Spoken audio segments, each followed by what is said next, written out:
Welcome back to the channel. My name is Steve and you're watching the original Life and Sad Ending channel. Today we're going to do a little bit of a Christmas holiday type video. At our household, sometimes there's a little dark humor that goes around.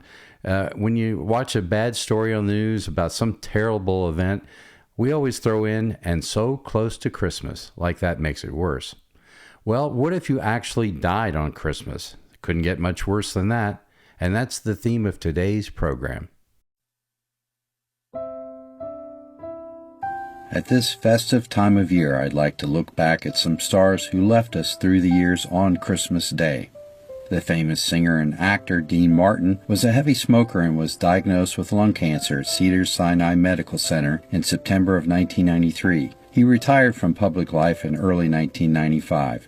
Sadly, he died of acute respiratory failure resulting from emphysema at his Beverly Hills home on Christmas Day, 1995.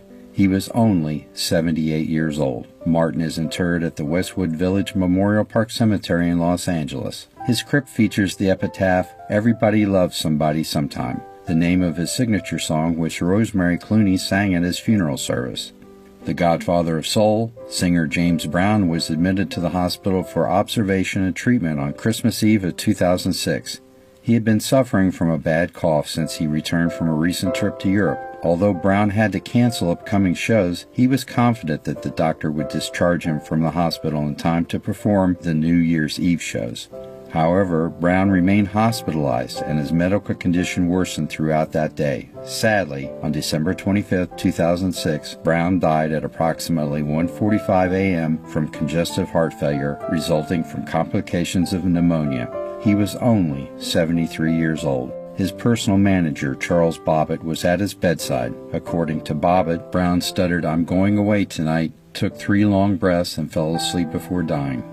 Vaudeville performer and film comedian W.C. Fields sadly passed away on Christmas Day in 1946 from an alcohol-related gastric hemorrhage. He was only 66 years old. He had always said he hated Christmas.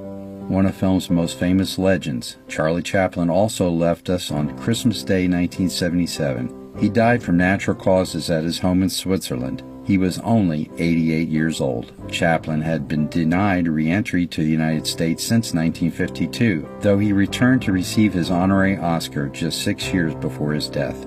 And as you may remember, in a strange twist, grave robbers stole Charlie Chaplin's body and held it for ransom. But that's a story for another time. Actor, singer, and comedian Eartha Kitt, who had a hit with the Christmas classic Santa Baby, sadly died of colon cancer on December 25, 2008. She was only 81 years old. Joan Blondell was a leading lady in many films of the 30s and 40s. On television, she is best remembered in the role of Lottie in the 1960s show Here Come the Brides. One of her last film roles was in the movie Grease. Joan Blondell sadly died of leukemia in Santa Monica, California on Christmas Day 1979 with her children and her sister at her bedside. She was only 73 years old. Yankees baseball player and manager Billy Martin sadly died in a low-speed single-vehicle collision during an ice storm at the end of the driveway to his farm in Port Crane, north of Binghamton, New York, on Christmas Day 1989. He was pronounced dead at a hospital in Johnson City, New York. He was only 61 years old. Attending his funeral service were many great Yankee players. George Steinbrenner attended, as well as former President Richard Nixon.